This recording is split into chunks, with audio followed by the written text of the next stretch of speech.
selamat sore sahabat Prostem. Kembali lagi di serangkaian acara Instagram Live. Kali ini sebelumnya saya akan pin dulu ya untuk topik kita pada sore hari ini.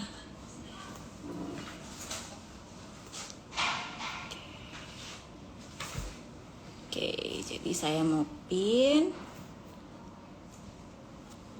Jadi buat teman-teman yang mungkin baru bisa join nanti di tengah-tengah atau nggak bisa ada kesempatan buat ikut dari awal, bisa tetap ngikutin topik kita pada sore hari ini.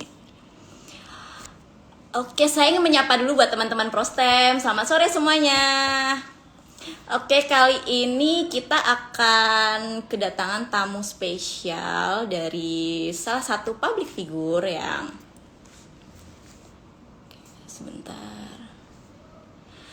salah satu public figure yang baru-baru aja ini habis melahirkan anak pertamanya nih.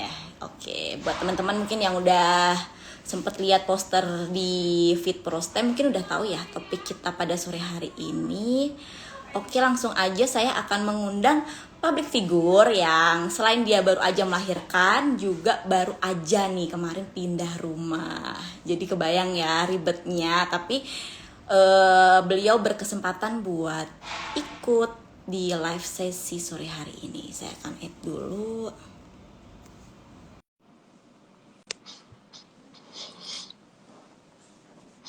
Oke, kita masih tunggu.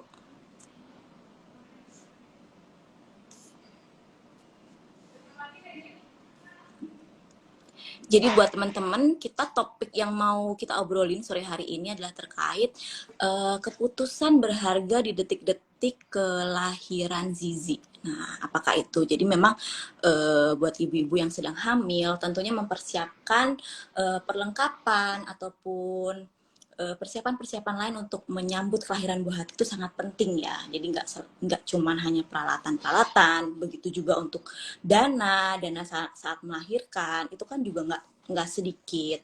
Kemudian ada banyak sekali persiapan-persiapan yang harus dilalui oleh para ibu sambil aku menunggu dari. Nah, kita akan ada sharing-sharing singkat sore hari ini. Halo Kak Kesya, sore. Halo, sore. Halo semuanya. Halo semua, kita sapa dulu ya sahabat-sahabat semuanya pada sore hari ini. Nah, ya kita kedatangan tamu spesial nih dari Kak Kesya Ratuliu. Yang sore hari ini kita mau sharing tentang kemarin pengalaman waktu Kak Kesya melahirkan Zizi. Nah, atau kue ya Kak ya dipanggilnya ya. Iya, betul. Selamat sore semuanya. Aduh, aku sangat berterima kasih loh sama Prostem karena udah diajak untuk sharing-sharing hal yang menurut aku sangat amat penting untuk di-sharing untuk followers aku. Ya, semoga nanti bermanfaat ya Kak ya terkait Iya. materi kita hari ini. Oke, aku mau kasih pesen dulu buat teman-teman yang mungkin nggak bisa ikut pada live sore hari ini. Nanti live-nya ini tetap bisa diakses di Instagramnya Prostem ya. Jadi nggak usah khawatir kalau memang nggak bisa ikut nih dari awal sampai akhir. Karena ini udah sore ya Kak ya. Jadi mungkin ada beberapa yang baru pulang kerja. Lagi di jalan pulang ya.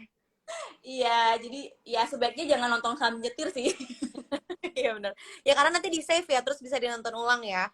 Iya, bisa ditonton ulang. Oke, kita langsung ngobrol-ngobrol ya Kak. Oke. Oke, jadi ini ada beberapa yang mau kita tanya ini. Kayak kemarin salah satunya adalah pengalamannya Kak Kesya waktu melahirkan Zizi ya. Itu boleh share teman-teman Prostem di sini. Iya, jadi waktu aku melahirkan Zizi, karena kan aku kan juga dibilang ibu muda ya, karena aku melahirkan di usia 23 tahun kemarin, jadi tergolong masih muda. Nah itu makanya aku sedikit masih awam ya untuk menjadi seorang ibu, makanya aku banyak sharing juga sama Bunda Mona. Terus abis itu aku tanya banyak lah perihal perihal melahirkan tuh gimana, menyusui gimana, gitu-gitu sih. Untungnya aku punya mama mertua, terus plus juga ada Bunda Mona yang pengalamannya udah banyak tentang melahirkan gitu, tentang punya anak. Jadinya kayak aku nggak terlalu bingung sih. Mm-mm. Jadinya pas melahirkan Quenzi sedikit kaget karena apa namanya, Quenzi kan sempat masuk NICU kan kemarin. Makanya Oh, itu cukup kaget buat aku dan suami karena ya masuk NICU kan mungkin ibu sama orang tua barulah, mana ada mau kan, pasti khawatir kan. Jadi itu aja yang bikin aku deg-degan karena Quenzi masuk NICU, tapi cuma sehari alhamdulillahnya gitu. oke, jadi emang Kak Kesha ini dikelilingi oleh support system yang oke ya, selain Bunda Mona tadi. Terus ada mama papa juga. Jadi kemarin waktu Penzi lahir, jadi nggak ada yang terlalu dikhawatirkan ya. Ya, gitu. Oke, oke. Sekarang Penzi lagi apa nih Kak? Quenzi lagi di bawah sama papanya karena aku lagi sharing sama teman-teman, jadi Quenzi dititipin dulu sama papanya. Bentar, Habis itu udah kenyang. mamanya dipinjam dulu sebentar ya. Oke, ngomong-ngomong nih tadi waktu Kak Kesha ceritain tentang Bunda Mona nih, ada nggak sih hal yang Bunda Mona dulu pernah lakuin gitu dan sekarang Kak Kesha juga lakuin di Zizi gitu? Kalau hal yang dilakuin sih sebenarnya treatment seorang ibu kan beda-beda ya. Jadinya aku cuman ambil sedikit-sedikit sih kayak yang penting-penting gitu dari bunda, misalkan kayak contohnya ya, aku langsung sangkutin aja nih sama Prostem. Jadi waktu itu aku ingat banget aku lagi kontrol berapa bulan ya waktu itu, kayaknya aku masih usia 8 minggu atau 10 minggu, aku lupa. Jadi waktu itu di saat apa namanya, almarhum ibu sambungku tuh meninggal, baru aja meninggal. Nah, itu tuh jadi kita bahas-bahas soal penyakit-penyakit yang langka sekarang kan, kayak COVID, terus kayak kemarin ada apa namanya, hepatitis apa tuh? Hepatitis yang untuk anak aku lupa namanya.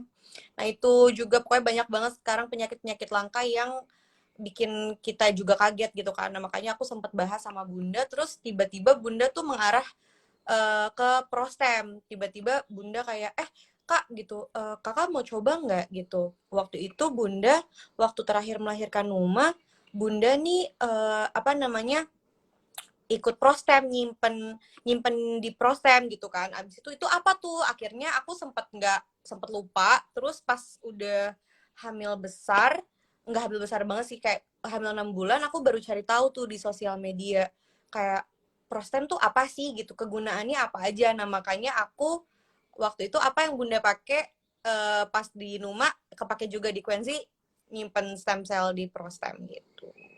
Jadi waktu itu memang nggak terlalu mepet banget ya dengan kelahirannya Zizi ya. Jadi waktu itu waktu hamil 6 bulan ya Kak ya. Karena aku salah satu orang yang apa namanya, konsen konsen juga sama apa namanya, kesehatan gitu. Makanya kayak aku punya asuransi, terus kayak sekarang juga ikut Prostem gitu, karena itu salah satu hal yang aku prioritasin juga untuk aku dan untuk keluarga kecil aku gitu. Oke, oke. Jadi memang Kak Kesha ini menyimpankan stem cell darah tali pusatnya Zizi ya di Iya, Prostem. Begitu betul. juga Kak Mona nih. Kak Mona waktu itu nyimpenin darah tali pusatnya Numa. Iya, Lumayan ya. jadi emang ya getok tular ya, satu dan yang lainnya semuanya nyimpan gitu. Kemarin juga sempat Kak Mona sharing, aduh aku nyesel banget, aku baru taunya waktu Numa gitu. Jadi waktu Raka sama Nala nggak kesimpen tuh. Uh, Tuh, jadi waktu Raka, Nala sama kakaknya siapa namanya? Davina. Ya, Davina itu jadi nggak kesimpan, jadi baru baru baru nyimpennya mulai Numa gitu. Terus akhirnya dari Kak Kesha ini juga ikut nyimpen juga nih kemarin. Cuman nggak waktu Kak Mona itu bener-bener detik-detik terakhir banget tuh Kak. Jadi Oh gitu. bener-bener iya bener-bener paginya info terus siangnya diambil gitu. Kalau waktu Kak Kesha ini udah jauh lebih prepare gitu kan Kayak beberapa sebelumnya nih gitu. Jadi bagus banget sih, lebih well prepare. Jadi buat ibu-ibu kalau memang mau ada rencana nih mau menyimpankan stem cell-nya sih, kita saraninnya juga lebih baik jauh-jauh hari gitu. iya Karena iya. memang ada pas screening nih yang harus kita lakukan di awal gitu. Iya. Terus eh apa sih Kak? Aku tanya lagi nih, satu lagi nih. Tadi kan udah sempat sharing tentang pada akhirnya menyimpankan stem sel darah tali pusatnya di prostem. Apa sih yang bikin yakin gitu buat Kak Kesha aku mau nyimpen nih di sini gitu pada waktu itu? Kayak yang aku bilang tadi, sekarang kan penyakit langka makin, apa namanya, makin banyak ya. Udah gitu aku juga salah satu orang yang concern banget sama masalah kesehatan. Jadi aku yakin menyimpan darah tali pusat Quenzi di, eee, Prostem supaya investasi buat Quenzi. Karena amit-amit nanti Quenzi ada penyakit khusus ya, tiba-tiba amit-amit ya. Jadi kan ya namanya kita kan seorang ibu pasti memikirkan jangka panjang ya, memikirkan banyak hal gitu. Jadi kayak aku karena tahu benefitnya apa aja dari Prostem, kayak banyak banget penyakit-penyakit yang bisa ada di kategorinya gitu. Jadinya aku menyimpan darah tali pusat Quenzi itu yakin gitu di Prostem. Udah gitu kan karena disimpannya di sini ya, dan aku juga udah banyak sharing sama Bunda, dan Bunda udah menyimpan di Prostem, jadi kan udah ada apa namanya, udah ada contohnya gitu. Oke, makasih banyak loh Kak. Akhirnya mempercayakan kita ya buat nyimpen stem di. Oke, terus habis itu harapannya Kak Kesha nih nantinya pada saat ini kan udah nyimpen nih stem selnya Zizi gitu dan tali pusatnya. Nah, harapannya buat kedepannya apa nih gitu? Mungkin buat para ibu-ibu di sini juga bertanya nih sebenarnya nyimpen tuh buat apa sih gitu nantinya selain tadi jaga-jaga ya. Mm-mm. Apa penyakit-penyakit yang makin banyak nih yang nggak bisa diobati nantinya gitu. Harapan-harapan apa sih dari Kak Kisha yang mungkin bisa di-share nih buat teman-teman yang ada di sini? Harapannya sih semoga nantinya akan sangat berguna untuk Wenzi, karena kan nggak cuma untuk Wenzi ya, bisa untuk aku juga pribadi dan lain-lain gitu. Jadi harapannya akan sangat berguna untuk kita, apalagi kalau aku ya, aku tuh tergolong yang waktu itu aku punya FAM ya, punya apa namanya, punya tumor payudara. Jadi keluargaku itu ada keturunan eh, keturunan tumor, terus ada diabetes juga. Jadi banyak banyak orang tua yang udah punya penyakit-penyakit yang tertentu gitu. Jadinya aku harapannya bisa lebih menolong lah gitu kalau misalnya amit-amit nanti di depan terjadi sesuatu gitu. Oke. Ini kebetulan nih aku sebelum masuk ke pertanyaan selanjutnya, soalnya ada yang nanya dan kebetulan lagi pas banget nih topiknya dari akun dari Anggih RPRTW. Di sini dia nanya tentang mau tanya dong Kak, penyimpanan stem cell darah tali pusat ini sakit enggak kalau diambil? Terus gimana sih kemarin proses pengambilannya? Tuh kemarin Oke. dari Okay. Kalau aku karena aku sesar, jadi nggak ada rasanya sama sekali ya. Aku sesar, terus kayak ya gitu aja sih, kayak waktu pas aku lagi dioperasi, aku kan sama dokter Sandi ya. Waktu sama dokter Sandi tuh dioperasi setelah Quenzi udah lahir, uh, itu pas mau diambil, dokter Sandi info ke aku, Bu, ini saya ambil ya darah tali pusatnya, dan apa, dan darah tali pusatnya diambil ya. Terus karena udah dibawain apa tuh sama Prostem kan udah disiapin kan, udah ya. disiapin, jadi nggak ada rasa apa-apa sih, nggak sakit nggak apa, karena waktu pada saat itu kan pas operasi gitu, bukan Iya. dari tubuh kita kan yang diambil, tapi kan emang dari tali pusat tersebut kan, jadi emang nggak ada rasanya sama sekali sih. Begitu juga kayaknya dengan lahiran normal ya, karena kan tali pusat kan lahir bareng sama babynya kan, jadinya ya nggak ada rasanya sama sekali sih menurut aku, dan cepet banget prosesnya gitu. Iya. Jadi kemarin Kak Keisha ini dibantu dengan dokter Sandi ya di Rumah Sakit Bina Medika. Kebetulan memang sedikit saya jelaskan juga pengambilan stem cell darah tali pusat ini sama sekali tidak ada rasa sakit karena memang tidak ada kontak langsung dengan si bayi ataupun si ibu. Jadi posisinya pada saat diambil ini bayi sudah diamankan, berikan ke dokter anak. Gitu. Ya, Dari babynya itu nggak ada intervensi sama sekali. Jadi ya pada betul. saat lahir dipotong, diberikan ke dokter anak. Jadi plasenta dan juga stem cell yang masih ada di perut ibu itulah yang kemudian diambil gitu.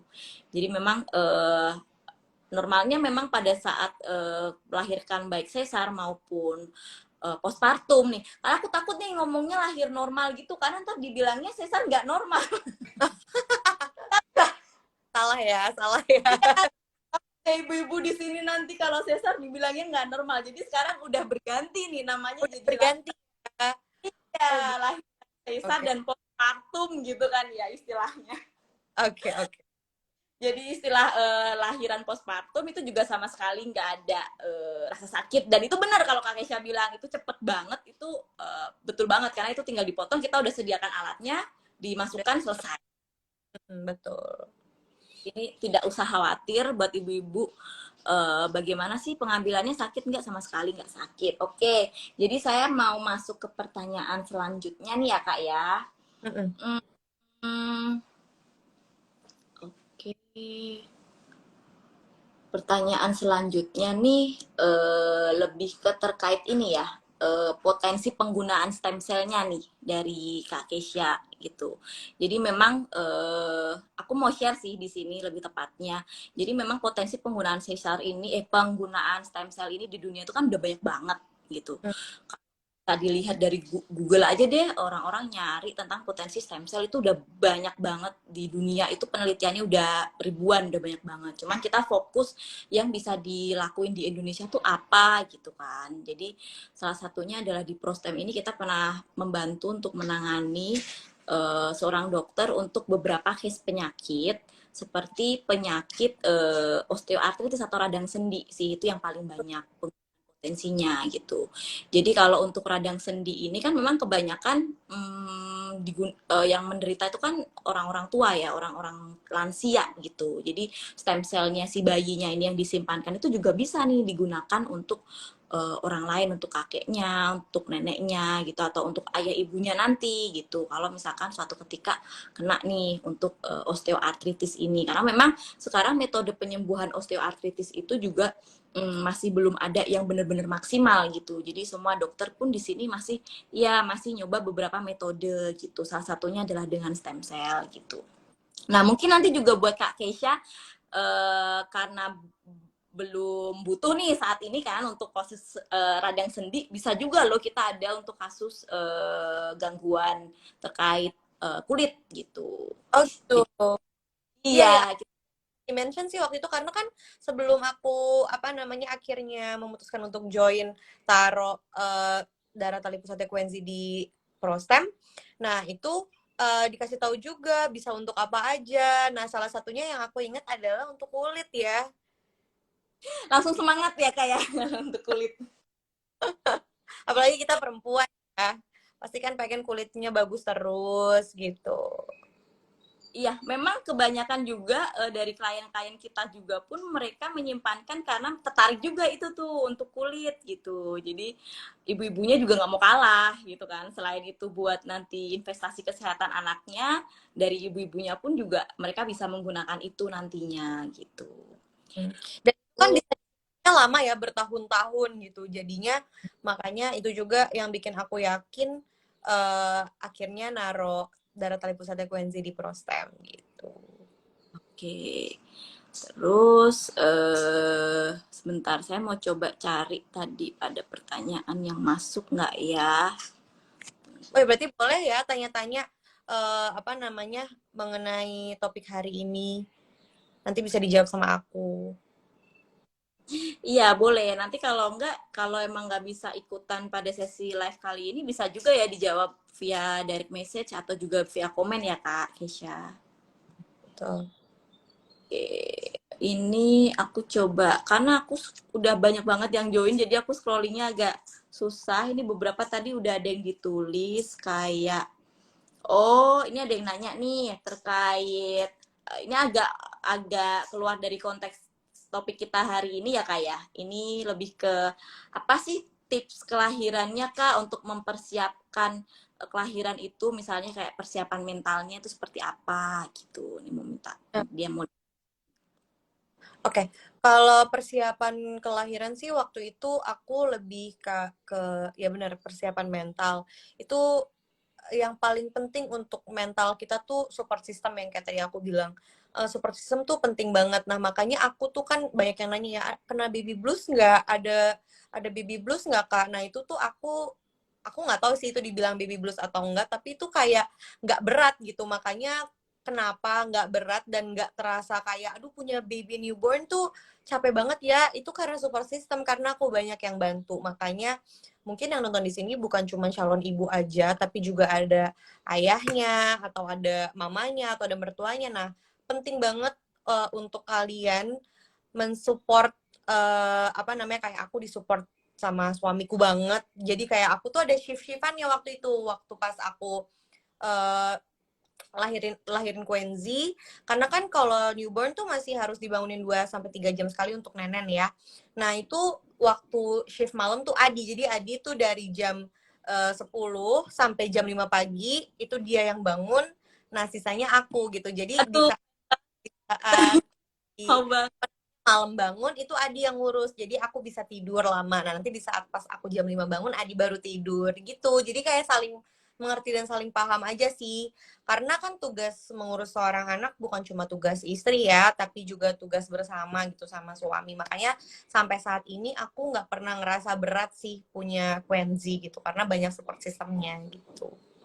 Oke. Selain persiapan mental nih Kak, mungkin ada persiapan-persiapan lain nggak yang mungkin bisa di-share nih ke teman-teman Prostem di sini? Persiapannya ya kesehatan, apa namanya, investasi kesehatan juga kayak yang tadi aku bilang. Makanya aku join sama Prostem karena aku memikirkan jangka panjang dan makin banyak penyakit-penyakit langka. Makanya kayak coba kalian scroll Instagramnya Prostem, karena di situ banyak juga informasi tentang uh, kenapa sih harus nyimpen darah tali pusat di Prostem dan lain sebagainya. Nah, itu juga salah satu persiapan aku untuk untuk investasi Quenzi nantinya gitu. Oke, jadi selain tadi persiapan mental juga ada loh persiapan-persiapan lain yang harus disiapkan nih ya buat para calon yang ada di sini. Salah satunya adalah penyimpanan darah tali pusat ini gitu. Karena memang penyimpanan darah tali pusat ini udah sangat umum ya, terutama buat kalangan ibu-ibu di Jakarta nih terutama gitu. Jadi udah hampir nggak asing lah untuk ibu-ibu yang khususnya lokasi di Jakarta. Tapi mungkin kalau yang di daerah atau di luar Jakarta itu masih perlu ada edukasi lebih nih terkait stem cell itu apa gitu. Karena kebanyakan mereka mungkin masih menyimpan stem cellnya tuh di kendi atau mungkin disimpan di lemari, ada yang kayak gitu kan. Nanti kalau anaknya suatu saat besar sakit terus minumin gitu, bahkan ada yang se ekstrim itu gitu. Tapi kalau di Jakarta mereka rata-rata sih udah cukup awam gitu, bahkan udah bisa dianggap menjadi kebutuhan ya untuk ibu-ibu yang mau lahiran gitu. Ya karena kalau di Prosem kan disimpannya steril, udah gitu banyak apa namanya, banyak teknik-teknik khusus lah ya, nggak yang main simpen di dalam kendi aja. Malahan itu mungkin akan berbahaya untuk babynya nggak sih nantinya gitu. Kemarin baru bulan lalu Kamona juga kunjungan nih ke sini. Jadi lihat langsung lab kita, Oh, lihat langsung tangkinya, iya tangki penyimpanan darah tali pusatnya Numa dan Zizi di sini oh kemarin. gitu, Bunda juga lihat ya punya Zizi ya. Ada di YouTube channelnya juga ada, udah di share juga.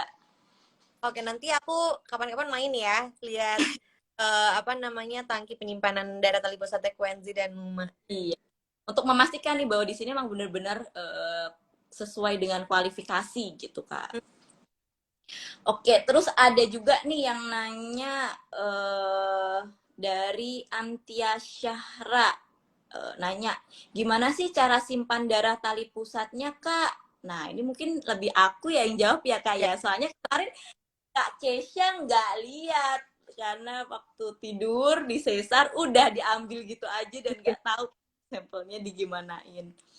Jadi memang untuk sampel darah tali pusat yang kemarin diambil, kita menggunakan alat khusus itu langsung dikirim di sini dan sudah harus diproses di hari yang sama Oh gitu. gitu. Kalau ya, dan kita ada alat khusus jadi bener. Jadi dari sekian cc darah yang kemarin diambil sekantong lah kita anggapnya, satu kantong tuh mungkin sekitar 100 cc. Itu kita proses dulu nih di alat khusus gitu. Kita proses dulu khusus sampai didapatkan sejumlah cc cairan yang itu nanti akan disimpan di tangki gitu. Jadi nggak seluruhnya utuh 100 cc itu disimpan gitu. Jadi cuman 25 sampai 30 cc aja yang kita ambil, dan itu yang benar-benar dinamakan adalah stem cell gitu. Karena di darah itu, di cairan darah itu kan ada beberapa jenis sel ya di dalamnya gitu. Nggak cuma stem cell aja, jadi yang benar-benar kita simpan adalah stem cellnya. Kita dapatkan sekitar 25 atau 30 cc, dan itu yang kita simpan nih di tangki khusus. Dan di tangki khususnya ini juga penyimpanannya dengan proteksi yang sebegitu banyaknya, supaya menjaga, karena ini disimpannya kan bertahun-tahun gitu. Jadi dipastikan dia aman, nggak rusak sampai nanti bertahun-tahun disimpan kalau misalkan nanti akan digunakan gitu. Iya, betul. Seperti itu mungkin kalau teknik penyimpanannya. Atau buat teman-teman yang mau lihat nih cara prosesnya gimana, itu juga kita ada videonya di YouTube kita, nanti boleh dicek ya. Itu terus ini tadi sudah ada yang nanya satu lagi nih Kak, pertanyaan ini juga agak out of topic nih. Vitamin waktu hamil Quincy Kak, apa aja dari Rahma Surya? Mungkin Kalau lagi hamil. vitamin waktu hamil Quincy sih apa yang diresepkan oleh dokter ya gitu. Jadi kalau misalkan kita konsul sama Opjin kan pasti nanti dikasih vitamin-vitamin khusus ya, kayak contohnya yang mengandung waktu itu aku dikasih apa sih yang aduh aku lupa, pokoknya waktu itu diresepin sama apa Asam folat asam biasanya ya. folat ya, betul. Terus ada juga waktu itu karena lagi COVID lagi tinggi, aku dikasih vitamin D juga. Terus dan lain, oh dikasih kalsium juga gitu. Jadi emang nantinya akan diresepkan kok sama apa namanya sama Opjinnya, dan aku emang nggak ada vitamin atau obat tambahan sih, karena aku minum yang emang dari dokter aja gitu. Karena menurut aku udah melengkapi semuanya gitu. Jadi nggak ada yang perlu aku tambah-tambah gitu. Oke, jadi serahkan semuanya pada dokter. Mm-mm. Mungkin satu dan dokter yang lain akan memberikan vitamin yang berbeda-beda ya Kak ya. Karena tergantung setiap ibu kan kebutuhannya mungkin beda Beda ya. ya, betul. Mungkin ada yang beda. Kemudian ini tadi ada yang bilang, aduh ketinggalan live-nya. Oke, nggak apa-apa. Nanti live-nya ini ada ya di feed-nya Instagram-nya Prodia. Jadi tetap bisa diakses walaupun teman-teman nggak bisa ikut nih dari awal tadi gitu. Jadi bisa di-replay. Terus ada lagi nih, Kak Kesha, pertanyaan dari Andisa Sabrina. Kak Kesha, waktu mau simpen stem cell, apa aja yang perlu disiapkan? Tadi sebenarnya udah sebagian dijawab ya, atau mungkin mau diperlengkap nih sama Kak Kesha, apa yang perlu dipersiapkan nih pada saat mau simpen stem cell? Waktu itu semuanya udah disediain sih sama stem cell. Jadi kayak aku tinggal mengikuti prosedurnya aja. Jadi kayak misalkan waktu itu aku sempet cek lab dulu, apa namanya, tim Prostem pernah samperin aku ke rumah untuk ambil darah. Terus habis itu dicek dulu kira-kira aman nggak aku nyimpen stem cell di Prostem gitu. Jadi emang prosedurnya juga udah disiapkan. Jadi aku nggak perlu nyediain apa-apa. Tinggal ikutin aja deh gitu. Mungkin kalau lebih jelasnya, apa sih persiapannya, hampir nggak ada ya. Yang Iya, penting yang penting persiapan materi. betul, nabung ya. Persiapan materi itu memang tidak bisa dipungkiri, itu sudah harus kita persiapkan Siap. di jauh hari gitu. Nggak perlu nyimpen stem cell deh, kalau pada saat ibu-ibu mau melahirkan itu pun juga salah satu yang perlu disiapkan adalah persiapan Materi. materi tentu. Karena kayak aku aja tiba-tiba Quenzi masuk NICU, kan kalau nggak siapin materi, mungkin kita akan bingung kan gimana. Makanya emang penting banget sih untuk kayak menyiapkan dana tambahan di saat kita lagi apa namanya hamil gitu. Setuju Butuh banget. gitu. Ya, jadi tadi memang ada proses namanya pengecekan darah ya Kak ya, atau kita sebutnya sebagai screening gitu. Jadi memang untuk ibu-ibu yang nanti mau menyimpankan stem cell darah tali pusat anaknya nanti, itu salah satu step yang harus dilalui adalah memang screening darah ibu. Jadi kita pastikan bahwa tidak ada penyakit-penyakit infeksi nih yang menyertai selama proses nanti penyimpanan stem cellnya. Jadi seperti ya harus negatif HIV, kemudian ada beberapa penyakit-penyakit infeksius lain seperti hepatitis B, hepatitis C, dan lain sebagainya, itu kita akan lakukan screening di depan gitu. Karena kita memastikan bahwa sampelnya ini nanti sehat, aman, jadi nextnya kalau nanti akan digunakan nih buat dia sendiri ataupun keluarganya itu aman juga untuk diberikan gitu. Oke. Oke, kemudian sepertinya nggak ada pertanyaan lagi ya. Ini dari teman-teman mungkin pada bilangnya telat nonton live-nya, bilang gitu. Nanti bisa ditonton lagi ya di Instagramnya Prodia Stem Cell. Oh, ada pertanyaan lagi nih, Kak. Kak, kemarin disimpannya darahnya aja atau jaringan tali pusatnya juga, seperti plasentanya gitu. Nah, ini mungkin dari Kak Kisha jawab ya. Kebetulan karena aku hasil darahnya tuh pokoknya aku tuh cuma bisa nyimpen darah tali pusatnya aja. Itu kayaknya karena waktu itu aku sempet operasi ambil tumor payudara deh. Jadinya makanya apanya tuh satu lagi Kak selain darahnya? Tali pusat Nah, jaringannya. pusatnya nggak bisa disimpan kalau aku. Karena waktu itu aku pernah menjalani operasi tumor payudara. Kayaknya gara-gara itu aku agak lupa karena udah 7 bulan yang lalu ya. Udah agak lama nih, jadi aku lupa. Cuman tetap bermanfaat banget nyimpen darah tali pusatnya doang gitu. Jadinya aku tetap simpen gitu. Dan semoga kalian yang berencana untuk taruh apa namanya darah tali pusat anak kalian di prostem bisa dua-duanya disimpan gitu. Oke, ya. Jadi memang untuk potensi penggunaannya baik darah tali pusat maupun jaringan tali pusatnya ini kan memang berbeda ya, Kak ya. Jadi kalau untuk jaringan tali pusat ini memang konsepnya itu bisa digunakan untuk alogenik atau untuk orang lain nih yang mungkin atau bahkan tidak punya hubungan kerabat sama sekali gitu. Jadi untuk karena didonorkan kepada orang yang mungkin jauh nih atau tidak punya kerabat sama sekali, jadi memang ada beberapa pemeriksaan tambahan gitu.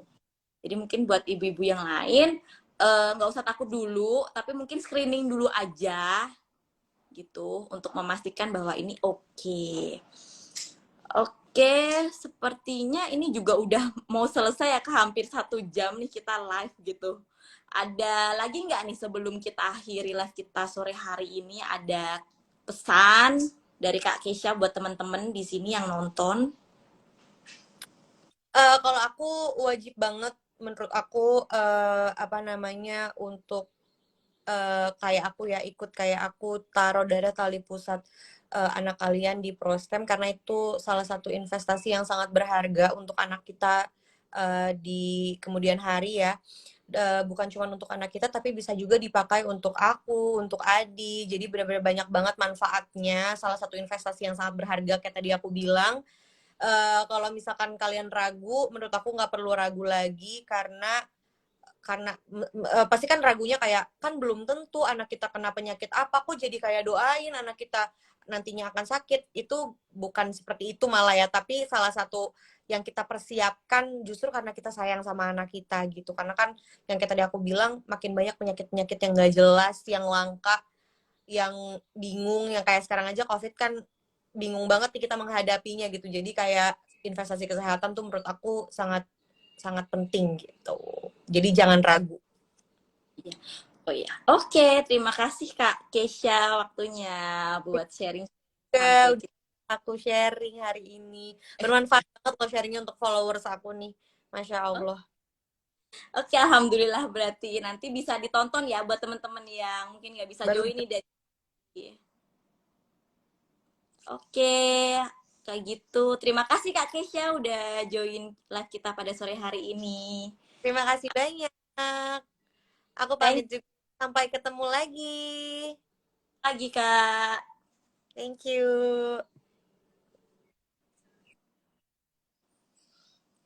Oke, buat teman-teman yang sekali lagi yang belum berkesempatan ikut live kita pada sore hari ini, tetap bisa nonton nanti di feed videonya Prostem ataupun di YouTube-nya Prostem.